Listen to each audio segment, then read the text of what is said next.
Hello and welcome to the Connecting Creatives podcast.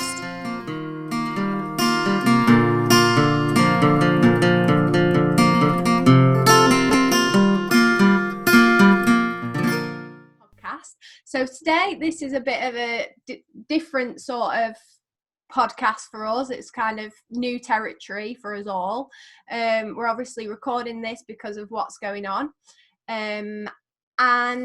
So today we're speaking to Paul and Pamela, who are both part of No Rose Productions. We're going to get to know them. They're a northern-based theatre company, repping the north.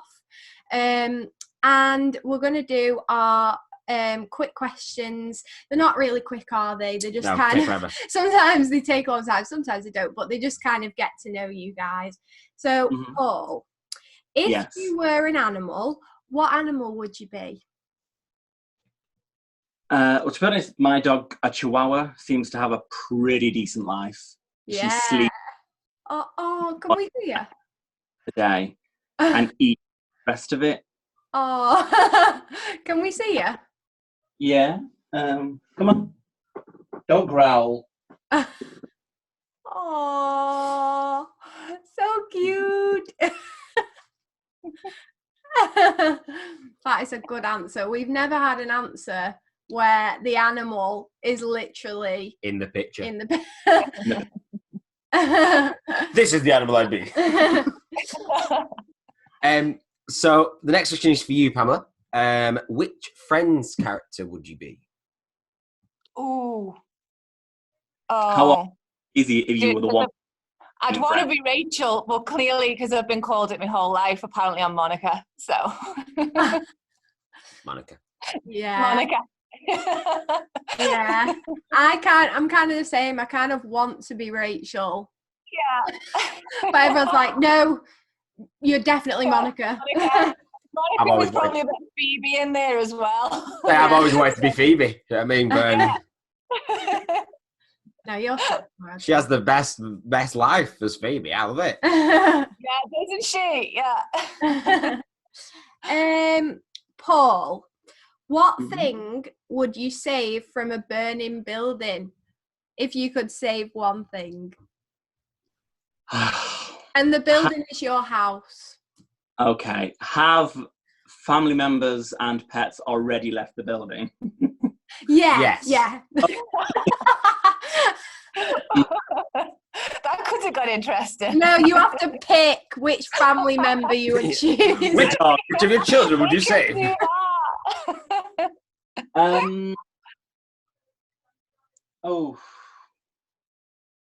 So I'm a huge fan of the sitcom The Golden Girls. Ooh. And I have merch and figures and books. And there's a particular book called The Golden Girls Behind the Lanai, which is basically a book about this thick. And it's just a Bible that breaks down every episode and everything you need to know about it. So it was very expensive. So probably that. Wow. And that's cool. Are you going to throw in the No Rose? Oh, yeah, it's the term No Rose Productions comes from my love of the Golden Girls, because whenever Betty White's character Rose says something or asks something that's inherently stupid, all the characters always come back with No Rose, and then say something sarcastic. So, for example, in one of the episodes, the character of Sophia is sort of dating a guy called Alvin, and she's met him on a boardwalk. And then when that relationship goes a bit messed up, Sophia says, I'm upset about Alvin. And Rose says, Alvin from the boardwalk. And she goes, no, Rose, Alvin from the Chipmunks. No, Rose. Oh, yeah. Have you got that on your Twitter handle? Or you've got it on something? Yeah. That quote? Yeah. I plan to change it every week with a new No Rose, but... You're lazy. Can't be asked. 19. Oh, that's cool. I was wondering where the name came from, but that's cool. I don't know anything about the Golden Girls. No, I don't. Oh my god. I feel like I should. I really feel like I should. I mean, for me, if it isn't Star Trek, I've not seen it. I'm one of those people. So, Pamela, What was the last piece of theatre you watched? Obviously, before coronavirus took its grips and we've not been able to leave the house, but... Paul. Paul in Manchester. Aww. What were you doing? It literally was. It's no, it wasn't. What was the name of it? Oh, this is going to sound terrible. Two in a Bed Theatre Company.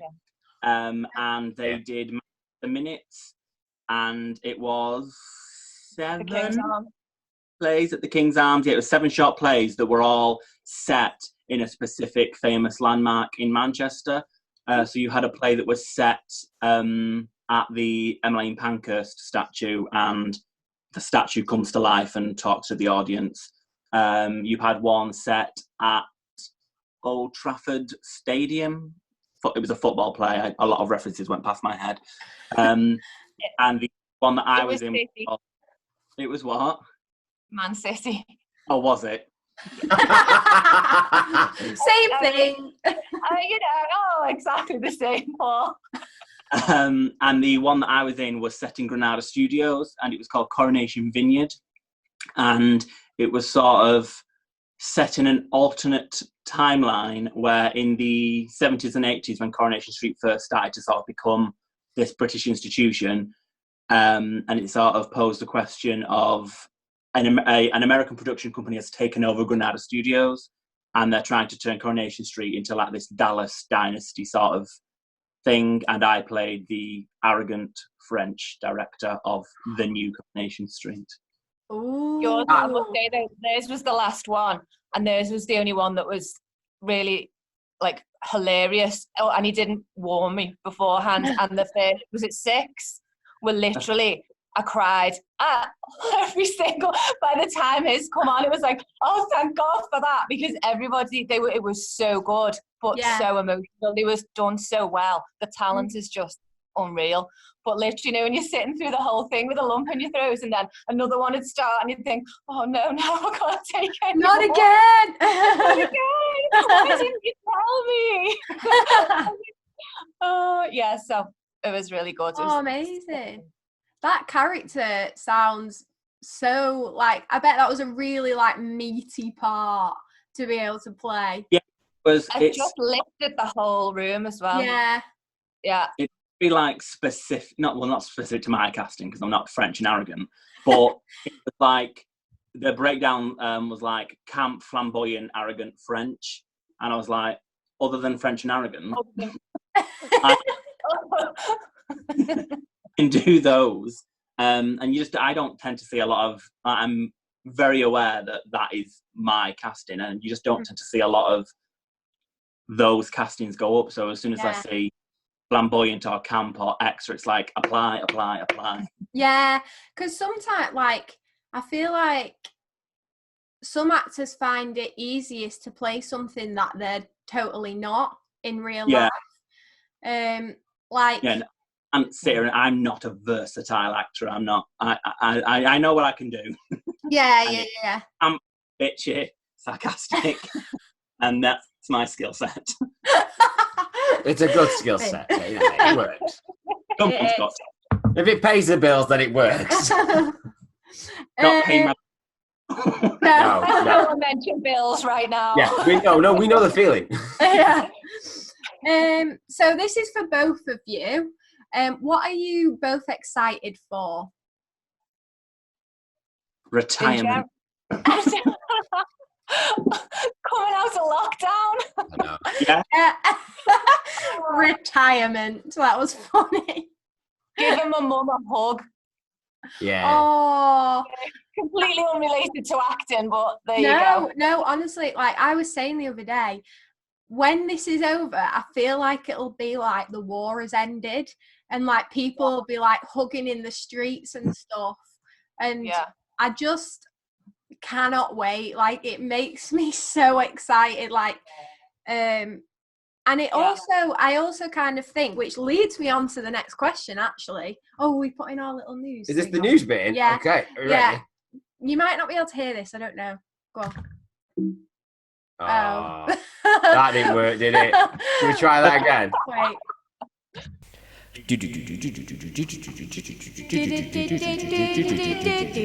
Grannies. Did you hear that? I did, yeah. Um, For a cover. right, so this is our little news segment. So leading on from what I was saying before, what do you think are some of the good things that may come out of this whole shitty situation? Because I kind of do think, in a way, this can be seen as a blessing in disguise and can actually be seen as a time, like a gift of time that we don't necessarily have at any other time in our lives. So do you think that there are any really positive things that may come out of this? And that's kind of for both of you to... There's more come out of the self-isolation. I think if people are stuck at home for much longer with just their phones, I'd like to think people will be less attached to social media and stuff. I don't know if that's just a pipe dream, but I would like to think that surely that you'd just be so, because it's fine if you're doing it before work or you get home at night and then you're on it and stuff like that. That's been different, but for that to just be constantly the only thing other than the news, I would like to think that people will be so just, I don't know, not as attached to that anymore. Yeah. I've been Particularly because they're mostly the faces that they're only seeing now. They're not seeing the rest of their family and things. So I would like to think when people do reconnect with the family, they won't have that in the hand, which they have done previously. Mm-hmm. That would be a nice hope for me. Yeah, absolutely. I know it's essential to everything, but I'm just not. I just can't get into the whole. No. Media, So like we which is unfortunate because one of us really should be, but. No, and we've listened to webinars and heard people talk about social media being so important to growing a brand and getting an audience, and it's like, yes, let's do it, and then it sort of then becomes a job. Yeah. Have to talk to ourselves, and it's like, I know we should. That's why a lot of the big theatres have social media people. They have people dedicated to doing social media because it takes up a whole job. You know, like a friend of mine does it in a London theatre, and he literally spends 8 hours a day typing out statuses, updates, everything. And all he does for a living, he earns a lot of money for it. But he was saying as well, like the smallest mistake can really put people off. Like a spelling mistake, people will go, I can't even write properly. So people won't read more posts. So it's like, so everything is so meticulous. And it's like, if you're using hashtags, you need to make sure that you're using at least some hashtags that people know, not all just made up ones, because it's part of fact, you know, hashtags are things that people will search hashtag or search a word and it'll come up. It's just really complex. He never thought he applied with no experience. He's thinking, I could do Facebook. And now he just spends every waking minute panicking. Yeah. Basically. I can't be bothered either, really. Like with this podcast, obviously you have to broadcast it and stuff, but I don't post every single day. Like, no, I just can't be bothered.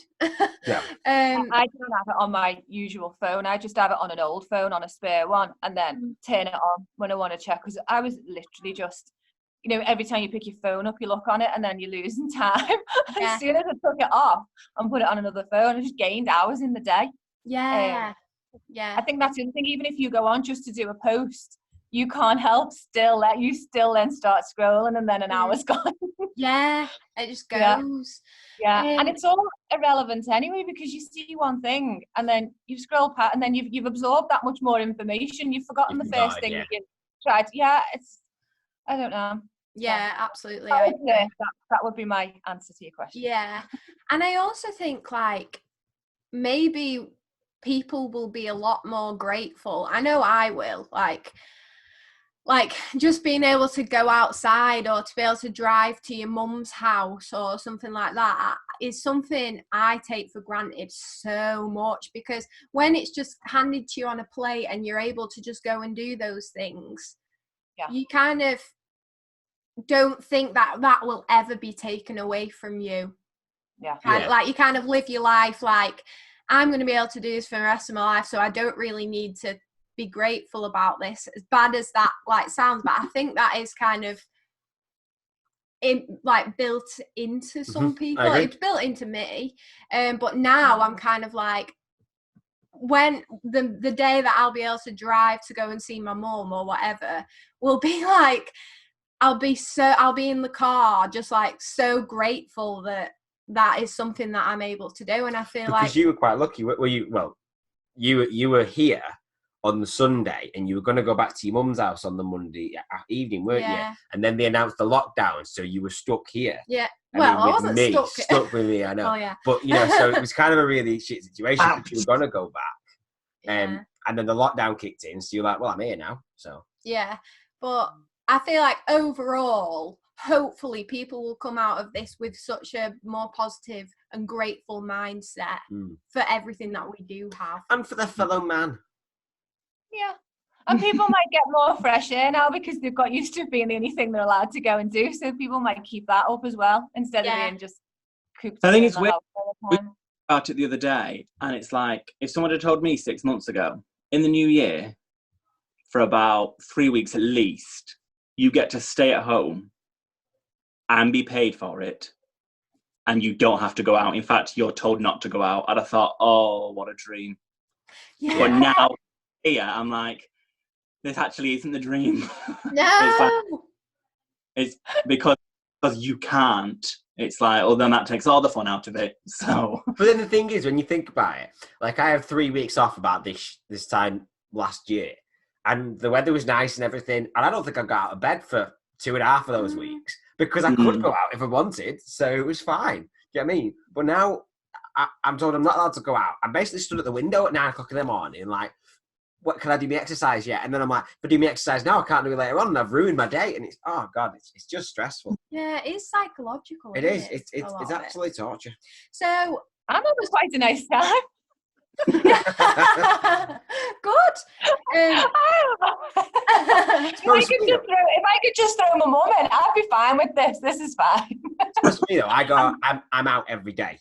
As a person anyway, I'm a person who goes out every day. Yeah. And whether I go into just for a walk around, like, because we live just outside Manchester, we live in Leamington, so whether I get the bus down to Stockport or get the bus into town, I will go out every day without fail. Yeah, I'm never in. Yeah. So now I'm being told you're not allowed to do that. My brain's kind of like trying to rebel slightly. Because I'm like, it's funny, isn't it? How different people, everyone just gets affected by it so differently. Yeah, definitely. Even like regardless to your sort of what your normal lifestyle was. It's strange, isn't it? Yeah.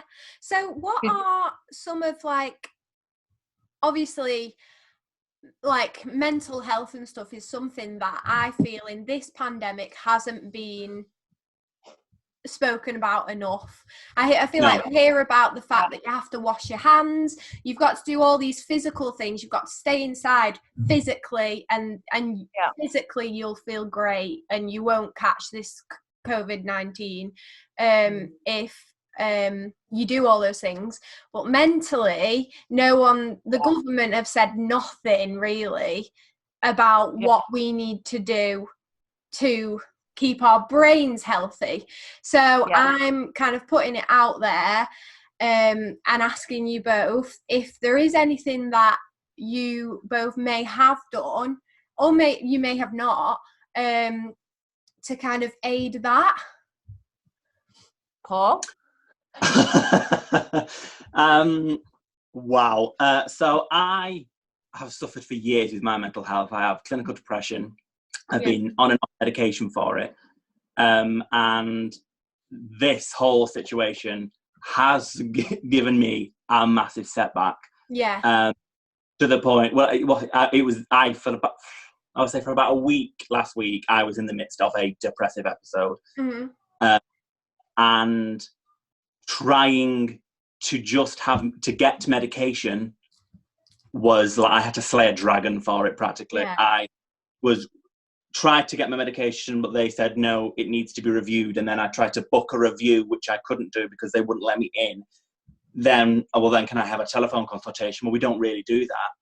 Well, I need my medication. And then when you do get a telephone consultation, I want my medication reviewed. They say, right, well, we'll just give you the same one. No, that's not a medication review. I want to potentially change my medication. Oh, no, you can't change it during this.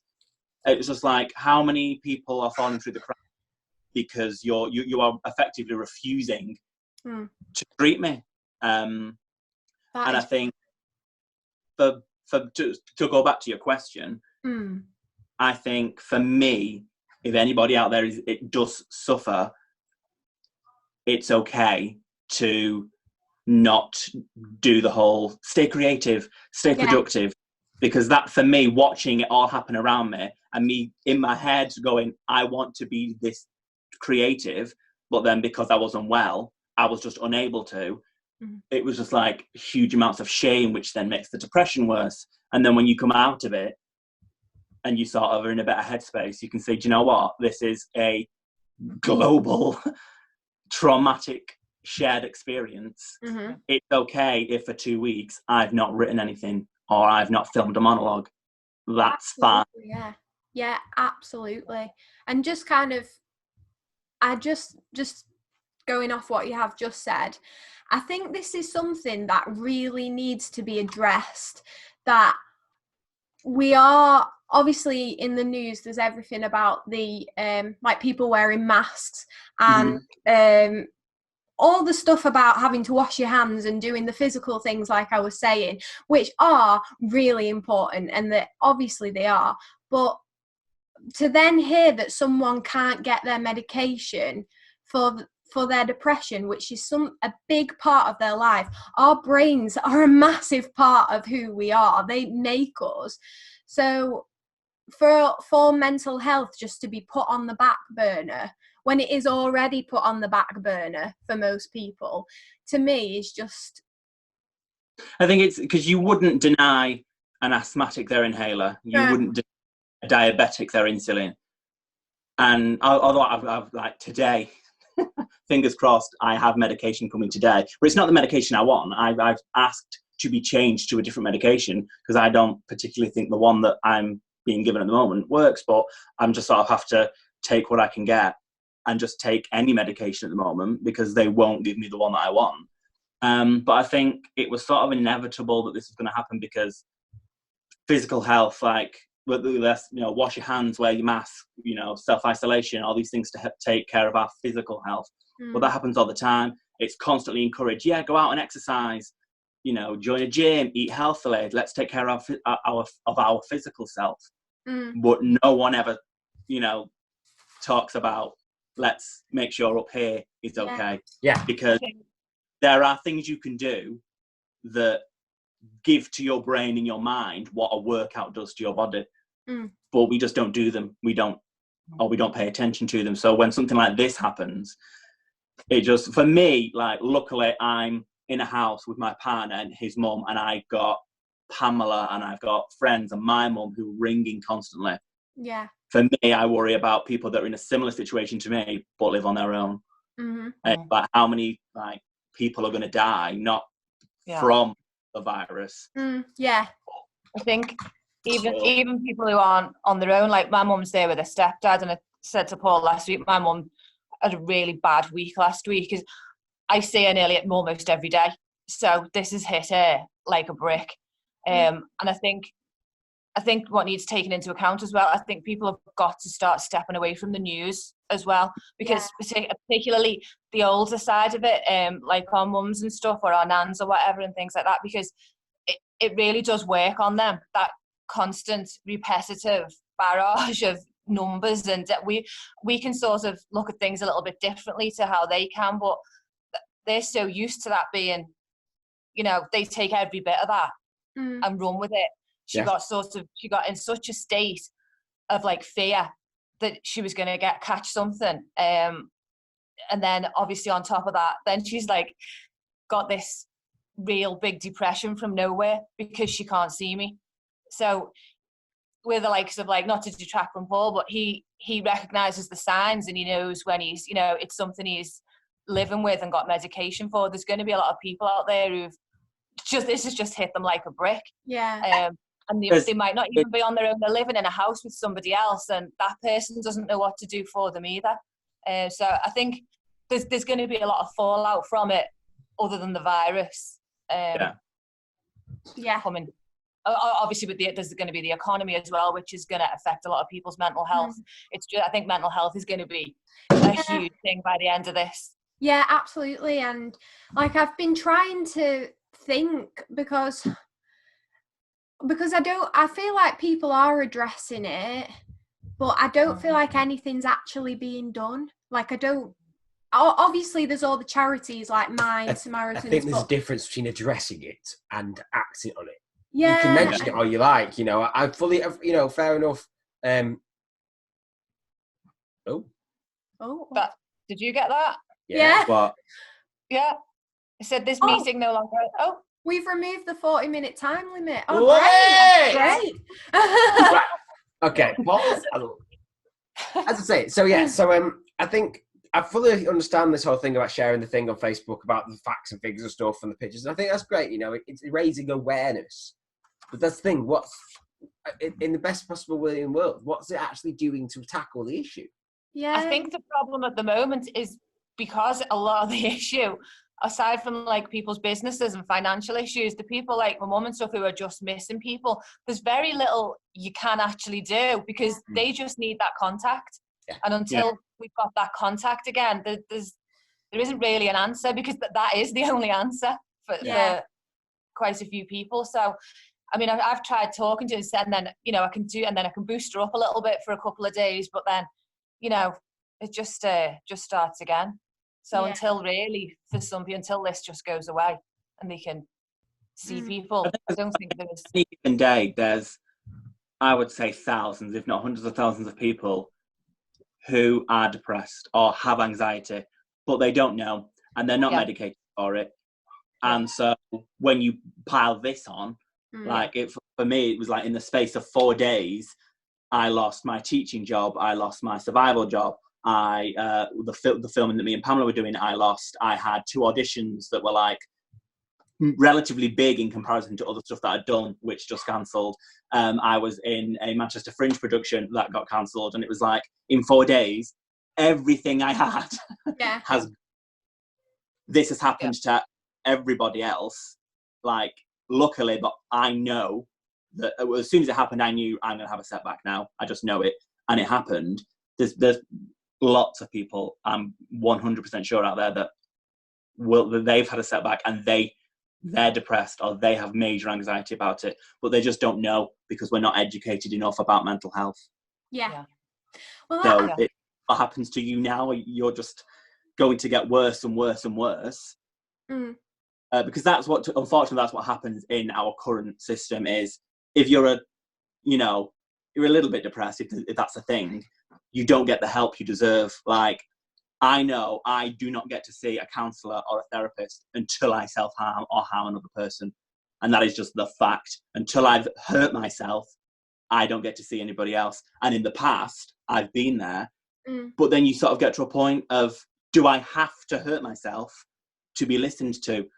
And it's just, for people that don't know signs and who haven't lived with it for a certain amount of time, and then they can't see anybody during this time, it's just like, when we get out of it, how many people are we going to not have? Because this is... And it is horrendous, and it's definitely how I've been feeling, because I was saying it to you, weren't I, the other day? I was just like, what are the leaders of this country actually doing about mental health? What is anyone actually doing? My response was less than normal. Yeah. So less than they've ever done. But what I was thinking, we might somehow have to cut. No, we'll leave it in. I don't know. But I was thinking of doing something like this kind of thing, but offering it to, like, out on Connecting Creatives for people to come onto Zoom, random people, whoever they are, and just to kind of talk like this and express how they're feeling as sort of maybe like an outlet if they want to, so they can speak to people who are feeling similar things. Yeah. If they are doing that, they're talking and they're also this discussing with other people how they are feeling, and hopefully we can come to like it's like anything. It probably wouldn't work for everybody or suit everyone, but there will be people, even if you can just catch a few people out of, you know, that it helps. It's going to help. As soon as you express a problem and you hear one person, even if it's just one person, say, I feel like that as well. The problem is instantly halved. You genuinely like, I know one of the biggest things that helps me get out of sort of down episodes is just watching other people, like celebrities, talk about their depression. Yeah. Just go, or I'll ring Pamela, or I'll ring my friend who I know is with it. You just say, this is how I feel. I'm like, yeah. And as soon as you know you're not the only person, you're not crazy then. It's a thing, real thing. Yeah. And that just makes things so, even if it's not as serious as like a big mental health question, if you just say, this is how I feel, you only need one person to go, that's how I feel. Yeah, and I think that's a really good idea. Yeah, but if governments aren't going to do anything, so let's start. We may as well do it ourselves. But if you want, we could. If you want, we can kind of join together if you want, and we can do it. Connecting Creators, No Rose Productions. Totally up to you. Like, because I feel like we're on the same wavelength in this, and I really kind of needed other people to join in my opinion, and I feel like you guys definitely, and George, you are as well. So I feel like if we put something out and said, come and join us, and we can talk about and talk about our problems, and if we have anything mentally that's draining on you, come and speak, and we do something like this, and then maybe we can make it fun and play, I don't know, like play a game or something that might put someone's mind off the stuff that we're talking about, because I think this is such an important conversation. So it just pulls you out of something and into this for how long it gives you that boost, doesn't it, for you know, for the next one. So like I'll obviously after we've done the podcast, because we're only like a bit of the way through, I'll keep emailing you about doing something like that, if obviously only if you want to do it and stuff, but I think that would be a good idea. So now on to like the main section of the podcast. So how did you each both get into theatre in the first place?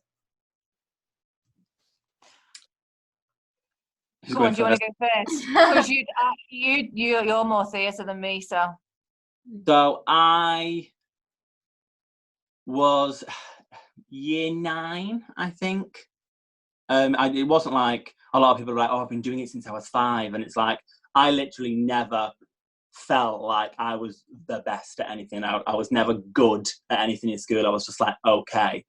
And I hated drama for like a primary school, and in the beginning of secondary, I hated it because I was like, everyone is just going to laugh at me. Everyone's just going to look at me. It's embarrassing. No, don't like it.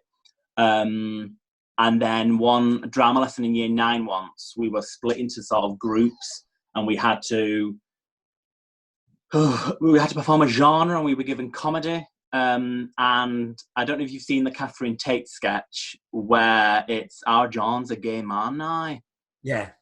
Yeah, so the beginning of that sketch is just her ranting to her husband, and it's just constant rant. And because I was a freak, I would literally constantly listen to Catherine Tate, watch Catherine Tate, and recite it, just because I knew that if I could recite someone funnier than me in the playground, I would make people laugh. So when it was that, I was like, I'm just going to do that. I'm just going to go for that. And I literally did it, the sketch, word for word. And everyone was like, what the fuck? Paul never speaks. Paul doesn't, this isn't Paul. And then about a week later, we were in English, and our English class was our drama class. And our English class begged our English teacher to end the lesson early so that me and our group could perform that sketch again. And I was like, yeah, this is what I'll do then for the rest of my life. And then sort of went to college to do it, went to uni to do it, and here we are. It's just sort of the only thing that I've ever thought, I can do this better than anyone else here. But then when you go to college and uni, you realise, oh, I'm not the best person here anymore. I've put too much time into it now. So no backing out. Yeah. So Pamela, you said you're not as theatre-y based. What is your kind of background? So I came in really more later as an adult. So when I was younger, totally opposite to Paul. In school, I done dance and drama and everything. I loved it. Dance was my main thing. But when I left school, so bone of contention with my mum. So I wanted to go to dance college when I left school, and my mum said, no, if you have a fall, if you have an accident, you'll have nothing to fall back on, that's it. So you've got to go and do something else first, and then you can come back to it. And as you know, that just doesn't happen, because once you've gone and done something else and started earning money from it as well, that was it. I was like, I had a new car, I had like money coming in from my job. I was like, I'm not going back to that now. There's absolutely no way. So I let it all go. And then life, different things, I moved abroad and stuff. And then a few years ago, so I always had salons. And then I've got a lot of problems. I've got like a form of EDS and a hypermobile EDS. So I'm like super horribly, disgustingly bendy and things. But with my job, I started getting a lot of pain through it. So my neck is now reversed and stuff like that. So yeah, so I basically had to give everything up. And I thought, right, well, what am I going to do? I know what I'm going to do now. I'm going to do something I actually enjoy. Because as much as I enjoyed, having like a good business and stuff, I can't say I honestly was every day like, yeah, but I mean, who is? So I just thought, well, it's an opportunity now to do something that I really, really enjoy. And I'm a little bit too old to go to dance college. So I looked at adult acting classes, because it's still sort of performing, isn't it? It's still that creative. And also I'll go to that in a minute. But so I started with one adult, like Act for TV, not Act for TV, Act Up North. I started with first, which was great. That was fine. I met some good friends there and stuff. But while I was there, weird. I'm just going to completely go off on a tangent now, so apologies. Get comfortable. So while I was there, I started doing like a genealogy thing, because my mum's always wanted to find out about her granddad. So my granddad, for my whole life, he thought his dad had got lost at sea, basically. So my mum had things had come through over the years. Like there was a thing, and I noticed in a paper once years later, looking for family of his and stuff. So my mum's always said, no, I want to know. He didn't go. So one day I had nothing to do. I thought, right, I'll start. So I started looking at putting his name in it, blah, blah, blah, loads of different things. Eventually I found a woman on a forum who'd mentioned this. It was like the way his name is quite strange. And then I kept everywhere I go, she was on every forum, like with these same things. And then one day I saw like a link on one of the things that said about a Navy uniform, and I found that. I clicked on that and had a look, and it was a picture of my granddad's dad. So basically, it turns out what he'd done was, my battery's going to go off to charge that. He'd basically met someone else at sea and disappeared with her, and started a whole new family in America. But one of my relatives in America from this new family is an actor. He's a lot older than me now. He's what's it called? The New York. Oh my God. Really? The New York Film School, but in LA. Oh, right. So he teaches there. He's like a critic, a theatre critic. He's really well known. Wow. Yeah. So, and then from that led on to me finding out that my actual great-great-grandma and granddad were both actors. And so I ended up getting loads and loads of stuff through from them. But someone, it's long story short, quickly, someone Act Up North made me get Facebook. I had it for like 5 minutes. I hate Facebook. So I was like, oh, I'll get it. Okay, all right. So we can all keep in touch. And so this lady, this cousin that I'd connected with, then connected me with everyone, with my cousin in America. So that was great. And then someone came up from just down the road from me who was actually part of the family. And his stepdaughter was in Act Up North with me. So it's just complete, like the weirdest journey ever.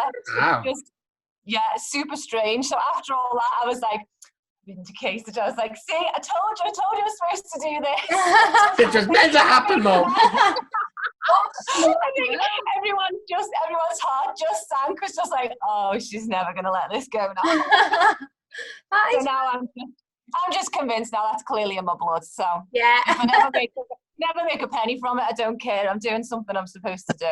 So. Yeah, that's the attitude you've got to have. That's it, see? And look, I've got Paul now.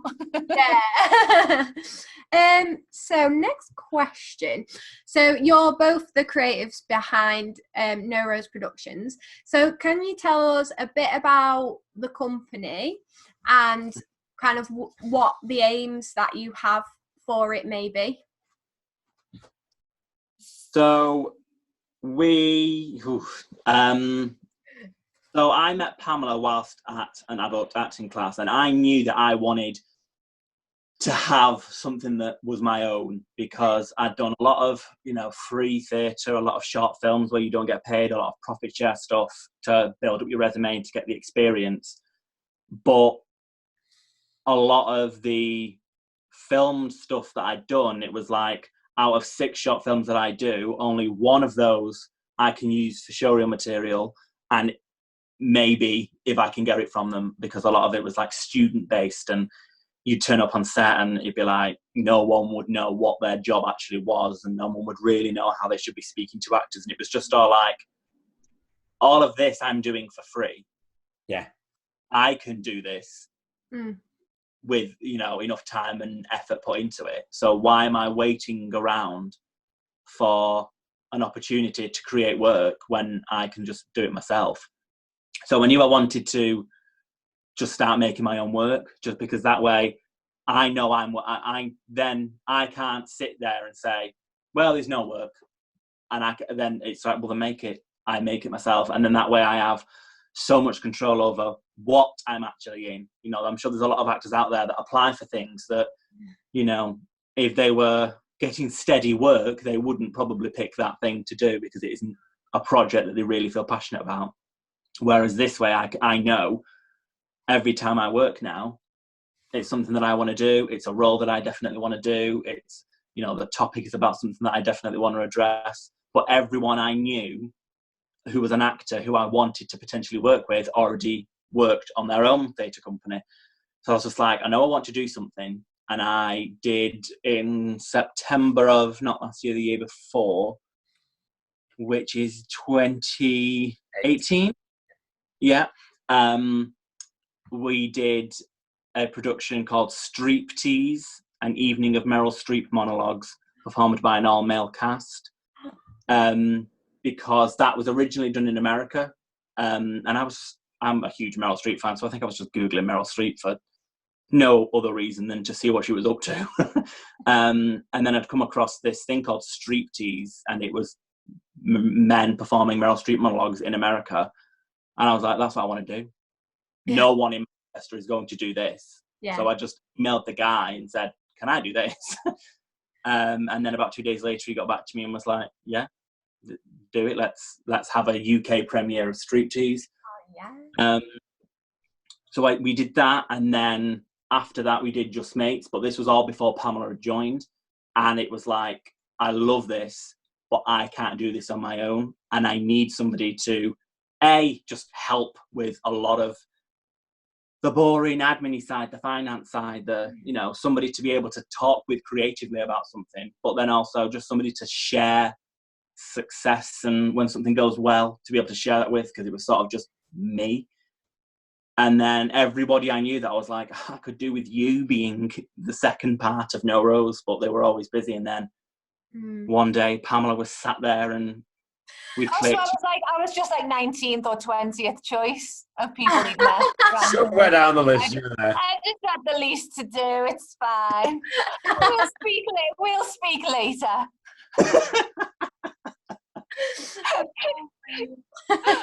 I think also as well, though, I think from an actor's point of view, you need something, because there's so many gaps of just, nothing, isn't there? This sort of, this at least we're constantly doing something, Otherwise, you do get caught up with your day job will become your life. Yeah. So I think if you're just waiting for an audition and waiting for something, or just going to like adult workshops or acting, they can be like once a week, and then so what, the rest of the week you're back just doing your normal job. I think just mentally, so that you stay in the game, it does help. Yeah, I think a lot of and I think having more than one of you as well, though. Like, say when Paul has a bad day or something, or when you're just not in the mood, and I get like that as well. I just think, I can't be bothered. You've got that person on your back, and you're like, oh, I've got to do it. So you find you get more stuff done, even if you don't actually want to do it. The bloody thing gets done anyway. So, absolutely. I think for a lot of actors that I know who are going to classes, who go to workshop, it's like, that's all you do. And I'm sure you're getting loads out of it, but I think personally a lot of actors make the mistake of when they go to classes and they go to workshops, they think, yes, progression, I'm still acting, but it's like, yeah, but then you're paying for the privilege to do that. Someone who does this, who remain nameless, who works paid acting work at certain times in the year, but the rest of the time pays their dues to do Amdram stuff. And then pays their dues to do these classes and stuff, and does the same kind of mentality of, I'm still doing it, thinking, well, I never got the Amdram stuff. Like, I've been asked a few times to come in and do like tech for it, and I'm thinking, I have to pay you to do that. I should have £50 a day to do that. I'm not paying you for my skills. Yeah. It's just, and as well, I think I'm probably a very bad advert for training and teaching anyway, because I never graduated uni, and every class that I've gone to, I sort of get to a point when I'm like, I'm not learning anymore.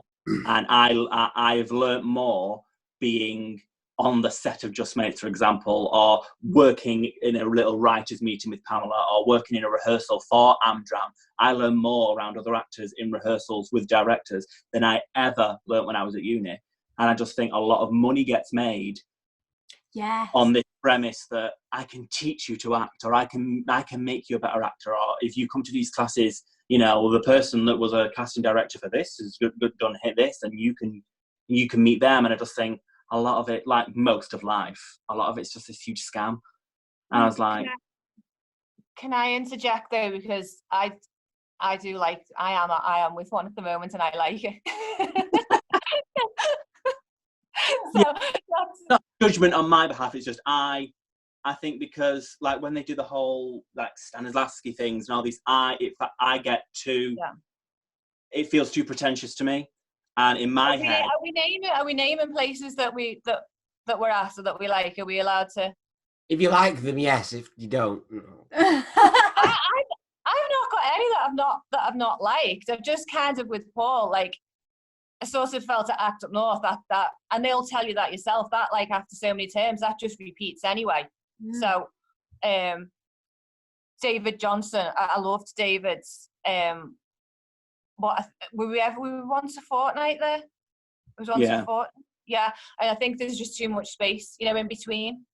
Yeah. So you just too much of a gap. I don't hold issue with them, everything, but it's when you're saying when people only do like acting and stuff, and then they say that's their career. But if you're working in acting as well as you two are, and you're putting productions on, then they're a great tool to keep. I mean, I had a huge gap between Act Up North and David, like a huge, like 2-3 years. I didn't go to any, and then I'm at Act for TV now. Yeah. But I think that's, I love that. I think that's amazing. So that's probably the one I'm getting the most out of. Just for the way they do it, that ability to be able to watch your stuff in the night time and go, you know what I mean, and go back over, seeing what you've done. So everything you do gets filmed every week, and then you can watch that night or the rest of the week to sort of critique yourself. I think that is amazing. So I do think that's all I'm gonna say.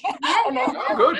No, we come from two different places on it. We've both got completely different. But again, it's what you get from me. Stuff. I can't get into a conversation or a dialogue about how complicated acting can be, because for me, and it like when you say it to, like when I said it to acting teachers at uni, it's just like I'm shitting on everything that has come before me as an actor. But for me, I'm just like, I'm just pretending to be another person. And I did that when I was at school, when I was a kid, when I was playing in the garden with my brother. We'd play wrestling. And for the 10 minutes we were playing, I was the Undertaker. And I would play as like, this is what I did when I was a kid. All I want now is to pay for it. So I find it really difficult. And when I've worked with other actors who have, like, they action their script and they know backstory after backstory and they can talk about it like that, I'm like, if that works for you, you go for it.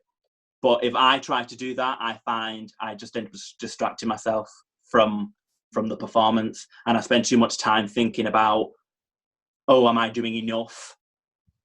And I'm just like, do you know what? At the end of the day, the audience that you perform to, they don't see all the work you put in. So it's just a performance. And if my method is, I'm just going to pretend to be someone else. I think for me, though, I think where I am now, though, especially with FPT, because I didn't go to uni and do it or anything like that. So I've come late to the party and really very inexperienced compared to most people who've always been at the other workshops I've been at. So there isn't really this.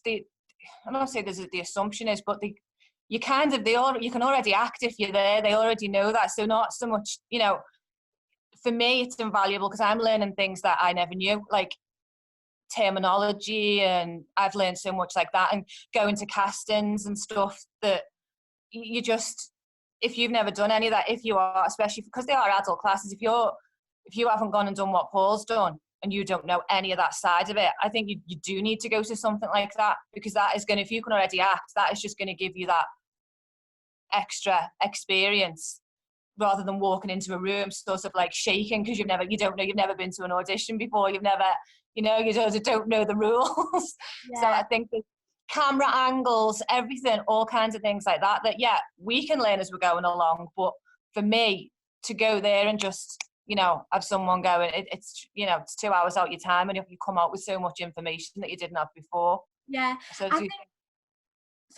I think I was just saying, it is just finding the right one that works for you. Yeah, definitely. Like, that's what I was kind of going to say. Like, we all work differently, and I think you can teach the technical things of like camera and stuff, because I've never worked on a camera set, so I couldn't just walk in and do it because I don't know what different things are. So that would be way out of my comfort zone. But like things like, you can teach people things like stage left and stage right, because they're set things. They're things that just are. There's a stage left, there's a stage right. But I think there's unhelpful teaching when people say, this is how you act. Like, this is the way to do it. And if you don't follow this rule, then you're not a good actress or you're not a good actor, because you've not, like, the whole backstory thing and like action in every line and unity in your whole script and all that is great for some people. Like, I hold my hands up, I do that because that really works for me, and I've got a very ordered brain, so my brain goes, right, this is. But some people work differently. Like, some people might work inwards in the script and then bring it out, and by experimenting and doing different things without any of the analysis and maybe being more physical or whatever. But I think it is really unhelpful when you make these workshops and stuff are really good, and I definitely, like, I've been to a few of them, but when teachers say this is how you do it and you can't do it any other way, that's when I think it's a bit like, why are you telling me what's good for me when my brain is totally different to yours, kind of thing. I think that, and it works. You know it works the way you've done it anyway. So it's nitpicky. I don't think I've ever seen a better example of how different people work differently than when we did Panto together. We've done it twice now. First time we did Panto together. So I'm a technician. That's what I do. Jessica being an actress. There was one day where we got to one of the venues and Jessica got her script out of the bag and it was in a binder. It was done properly in wallets and stuff like that. and I literally got mine at the bottom of the flight case, and there was bits ripped off it, and it was just crumpled up, and I'm not entirely sure what happened to the last 2 scenes, but they disappeared completely. You just think there's 2 kind of people in theatre, really. Yeah. People who just go, let's just do it, and people who go, no, let's do it properly, let's do it this way. I'm like, I'll work it out. I'll just press some buttons when it comes to the last scene. We'll be fine. So. I wanted to talk about, like, obviously a lot of stuff is being done online now because of what's going on, but I was having a gander on your Twitter, and I wanted to talk about literary, I can't say that word, literary corner. Yeah. And kind of what, because it was quite intriguing, like I was like, but what is that about? So, one, I'm going to call them episodes because they're like 5 minutes. They were just little sketches. One went up yesterday, one will go up today, and we're just going to put one up until Friday. And it's myself and Rachel, who is one of the founders and directors of Light Trap Entertainment. Oh, yeah. I met Rachel whilst I was at uni. And years ago, we just had this idea of, we watched a documentary with Martina Cole, the crime author. And she's taught, the documentary is called The Lady Killers. And she each episode is about a specific woman throughout history that was a serial killer. And she sort of goes into, so she looks at Myra Hindley without the Ian Brady sort of cloud, and looks at what made Myra Hindley go from normal working class Salford lass to the thing she became. And it's like a very interesting documentary, but what we laughed at it, not at the content, but because Martina Cole is like this proper gangster when she talks. She's like a proper, and we just found it funny. And we sort of had this idea of Martina Cole reading classic fiction in this gruff Phil Mitchell sort of voice. And then we sort of just developed this idea. We said one day we should do Literary Corner and each episode is a famous author reading classic fiction but putting their own spin on it. Yeah.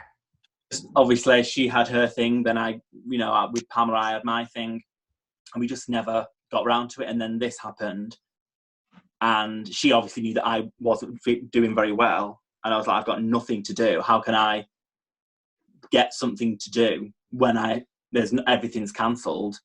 And we just decided now's a good time to do Literary Corner. So we picked our authors, we wrote our scripts. I wrote 2, she wrote 2. We filmed them, and they're going up this week.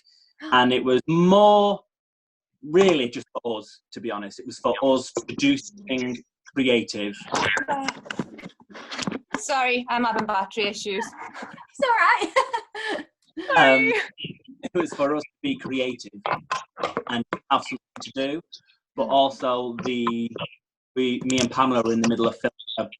We were about to film our next web series, The Auditioners, and it just obviously all fell through. So it's like, I didn't want to just leave No Rose Production as this dormant thing until the next time we can film The Auditioners again. So we just decided, let's produce content as much as we can, because there's probably a lot we can do just sat at home filming on our phones. And that's what we've done. So we've done Literary Corner. Those will go up this week, and then we sort of have plans to do another little skit-based series for when that's finished. And it's just sort of, like I say, the main aim is just let's keep our minds going, but then also it keeps putting out content, because I know I'm spending more time on social media than I ever have before, and I'm constantly scrolling through and like, is it Real Rapid? Oh yeah. Yeah, it's like, how many, like 20 monologues get put up when they do it? And normally I'd be like, can't sit there, I've not got time to watch 20 monologues. Whereas now I'm like, monologue 1, monologue 2. And I'm watching more content, not so much the Netflix side of things, like big production, professional content. Just if an actor says, I've filmed a monologue, if, on a normal day, I'd probably be like, I don't really got the time, and I don't really know who you are. But now I'm just like, let's watch it. Let's see who else is out there. Let's see what other people are doing to stay creative. Nice. That's cool. Judges. It's time for... Oh, why? He's done that again. It's just really disappointing. the theme tune. George's Inquiry Time!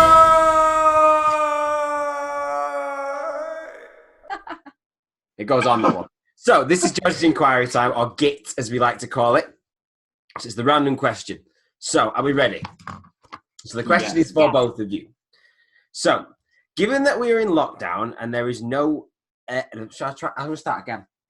I'm going to start again because I can't read my own writing, apparently. Given that we are in lockdown and there's no end to be found, the UK's weather couldn't be finer, and Donald Trump keeps blaming China, where Joe Exotic rots in a cell and Carol motherfucking Basket can go to hell.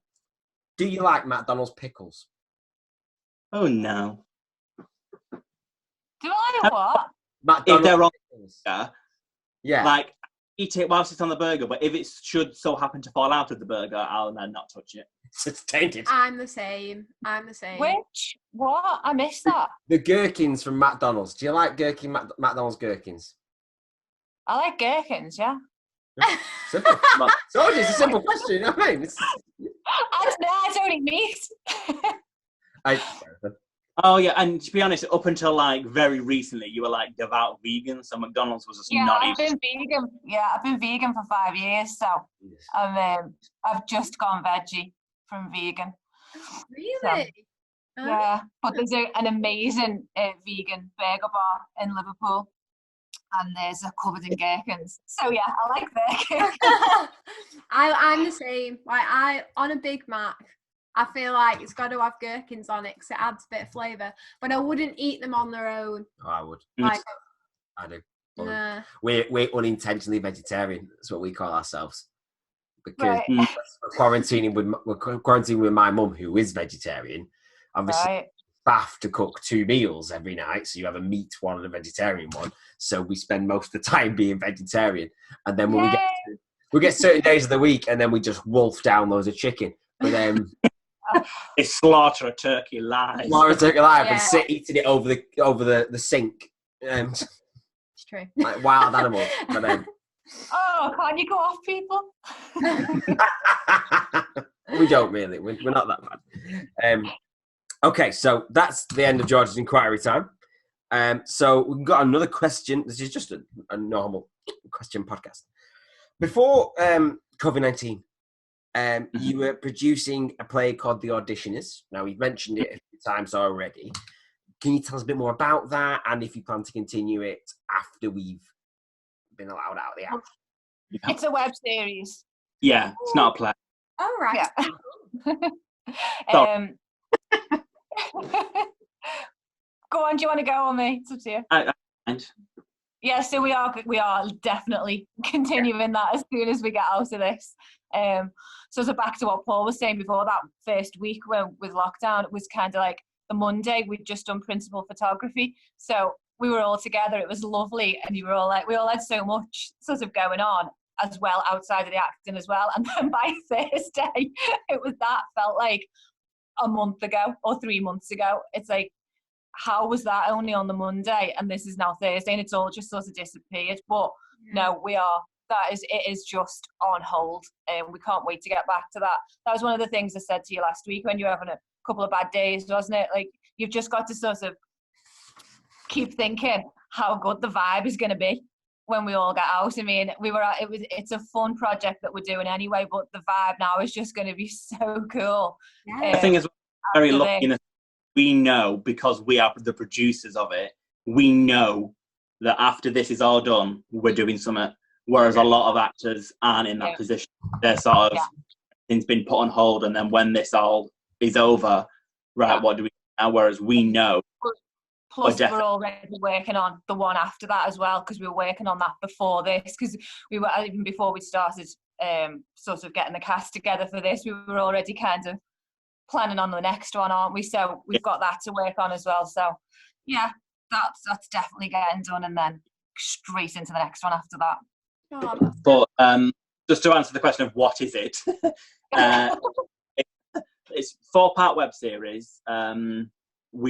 Before Pamela joined No Rose, we'd done Just Mates, which was a web series, and it was just, we wanted to do filmed content for a little bit, just because there's a lot of Manchester-based theatre, but not a lot of Manchester-based sort of production, like in terms of TV.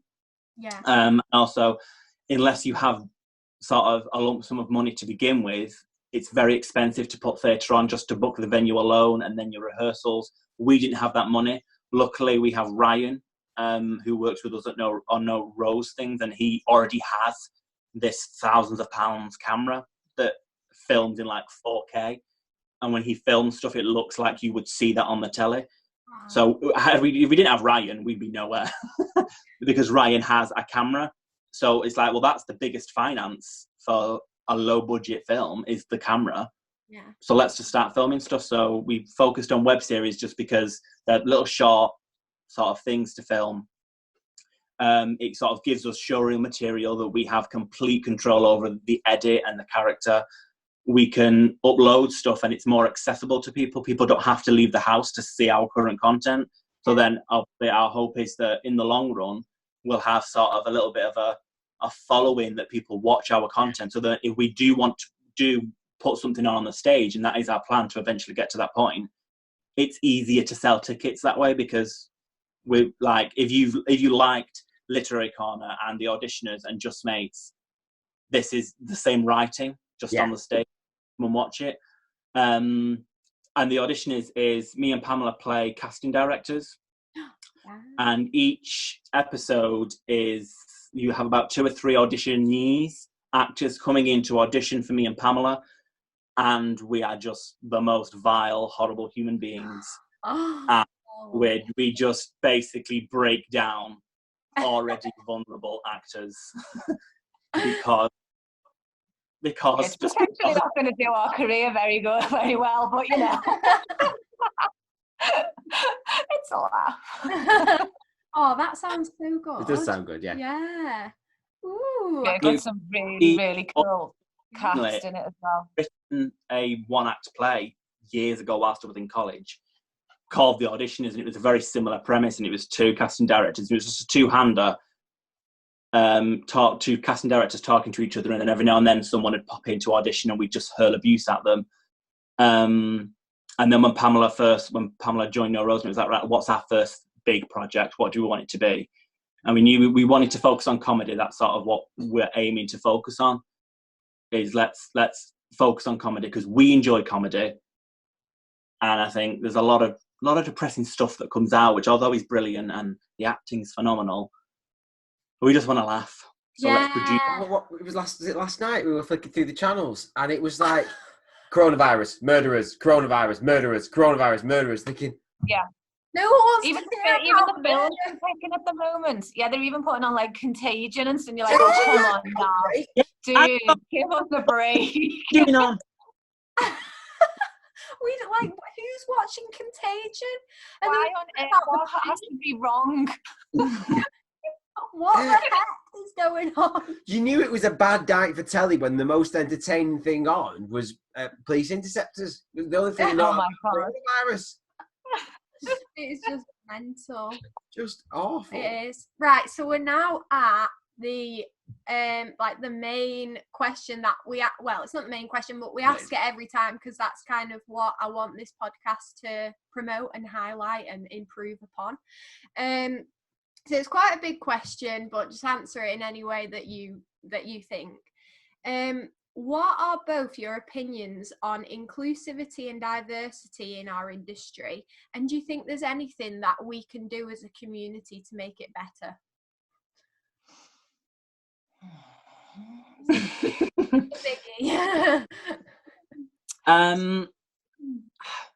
So going back, when we put the casting call out for The Auditioners, we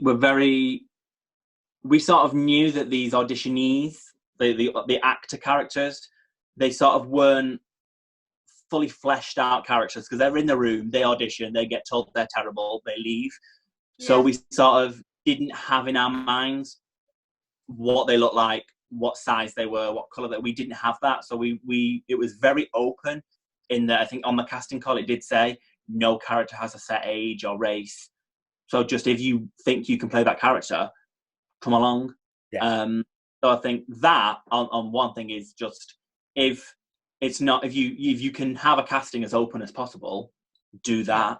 But one of our characters, which was called Amber, originally, out of all the characters, she was the only one that had a specific race, and we put that she was white. And that's because at the beginning of that episode, there's a very small joke that isn't overly funny in the grand scheme of things, but it was sort of this idea that me and Pamela, as the casting directors, could not find slim, white, blonde females to audition, as though we've looked everywhere and we can't find them. So the auditionees that came in that episode should have been blonde and white. But it also said the character of Amber should have an attitude. She was like a bit of a punk, sort of wouldn't take kindly to being hurled abuse at. And an actor that I'd worked with before at the Manchester Monologue Slam, called Janelle Thompson, who's a black actress who's like phenomenal, like literally insanely talented. She must be destroyed. She sent painful. She sent an email. It is literally when she's acting, you're just like, oh, just stop it. God. She sent an email with her spotlight and her show reel, and she said that I don't necessarily fit a brief of really what you're asking for, but here's my stuff, basically. And there was a scene in it where she had a bit of an attitude on, so I was like, do you know what? Let's just bring her in for another character and Amber. Let's make it a wild card situation. She literally nailed the audition. From within 3 seconds of her doing the speech, we just knew this is Amber. This is Amber. So then we just got to the point of, right, now that joke about us rewrite it. White actors, let's just rewrite it. Because A, the joke isn't that funny anyway, but also for the sake of an amazing performance from Janelle, it's like, even if the joke was hilarious, Janelle's the better Amber, so let's just change it. She was still better than the line. Yeah, so it's like, I think when you're writing something or you're casting something or you're directing something and you're in charge of those casting decisions, when you see a breakdown and there are specifics like white, black, tall, blonde, ask yourselves, do they have to be? Yeah. That's where it's got to come from, I suppose. Yeah. As a starting point is the writing, isn't it? Yeah. I don't know. I think it's sort of difficult because as much as we need more representation of, you know, certain things, it's like they have to be written first, because I personally wouldn't trust a play about being transgender written by a white, middle-aged, straight, cisgendered male. Yeah. So it's like we need to have, you sort of probably need to go way back and let young minority people know you can do things. Because obviously I can only write from, you know, being a gay male working class actor. So there will come a point when me and Pamela are like, right, we've told our stories now. Let's find other people. Yeah. And once you find those people that are writing those roles, you're naturally already going to have a pretty diverse sort of character list to cast from. Yeah. But then I think, just going back to that, when you see, even with gender, if it says this character is male, just think to yourself, do they have to? Is it? Need to be, yeah. Are they have to be? Yeah. Because if you're doing, say, a stage production of Roots, then yeah, there are certain races that those characters have to be, and there's just no way around that. But I think a lot of the time when we have in our heads, no, this character has to be this, if you really ask yourself, is it necessary? Most of the time it's not. And it could be anyone. It's like accents as well, to an extent. I mean, obviously mine specifically, because there's just, I was telling Paul the other week when I was at another thing with a few actors, and someone had said, it was in Liverpool, so obviously we were all Scouse. One of the other actors had said, oh, I think Jodie Comer's like paved the way for us. I think that'll make it, you know, a lot easier for us now. I said, that's like the worst example you could have come up with. She doesn't use it. Literally, I think the only people that actually know she's Scouse are other actors because she's never used that accent once at all. I mean, Stephen Graham, to an extent, is a better example, because I think he pretty much used that from the off. As much as he can do amazing accents as well, he does get cast with his own accent a lot. But not, I know I personally got a friend who's a casting agent, but she does like a lot of kids stuff, and she's had it literally come through a casting call for kids with northern accent, any northern accent in brackets, not Liverpool. No way. Okay, why? Are we still there? Is it really still like 1982? It's like accent. That's It's fab. your dad's from Liverpool. Yeah, my dad's from Liverpool, and I absolutely love it. That's funny. That. It's there. I mean, people will say to you, "Oh, you need another Brookside," and it's like, well, no, we don't. We just do exist in other places. Well, I don't live in Liverpool. I mean, there's lots of places where we live. We don't need a specific series based in Liverpool. And we're going to wait a long time as actors if we're hoping someone's ever going to do another Brookside. Yeah, so if that makes sense as well. There's so many little pockets where people have sort of put no, not that, not that, not that. It's got to be, and it's going to become really, really dull if it continues. Yeah, like people with accents shouldn't just be put into something that, if you've got a Liverpool accent, you shouldn't just be allowed to do something with other Liverpool accents. Protagonists should have Liverpool accents. Do you know what I mean? Like the main person in a film, a big film, why do they have to be RP? Do you know, like, why can't someone from Manchester be the protagonist in something without them having to be in, like, Jason Statham. Yeah, like something. Do you know what I mean? You don't sound like that in real life. Yeah, but what I'm saying is, like, if you, George, were put into something that was like you were casting something, you would most likely be casting something that was about Manchester and had loads of Manchester people in it. But why couldn't someone from Manchester be like, I know this is a stupid example, but like Harry Potter. Do you know what I mean? Why is Harry Potter not Northern? Why is like the main person in big blockbuster films or like in film? I'm not a huge Harry Potter fan, but the premise is that wizards just get letters from all over the world, and then they come to spots.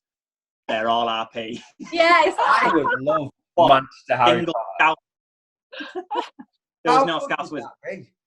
Manchester Harry Potter, yeah. He's like, Ron, fetch me broom. Go and fight. No Rose Productions are going to do that copyrighted. Leave it alone. Yeah. And like, I feel like no like offense to anyone who is RP, but like Manchester, Liverpool, Northern accents and like Midlands accents from wherever have character as well. So if you have like Manchester accent, sexiest accent on the planet. But like if you have. I think the thing is that we all have jobs that are good jobs as well. We always get cast as like some kind of like a really menial sort of, as if no one up north has got a decent job, and it's like we're a maid or whatever. I know. Yeah. Like, I don't want to play a maid. I know.